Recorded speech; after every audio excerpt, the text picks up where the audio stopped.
बाह्या सदा वेदशास्त्र उभारी बाह्या सदा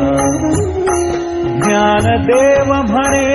व्यासाची खूण ज्ञानदेव म्हणे व्यासाची खूण ज्ञानदेव म्हणे व्यासाची खूण द्वारकेचा राणा पांडवा घरी द्वारकेचा राणा पांडवा घरी द्वारकेचा राणा पांडवा घरी हरिमुखे म्हणा हरिमुखे म्हणा हरिमुखे म्हणा हरिमुखे म्हणा हरिमुखे म्हणा हरिमुखे म्हणा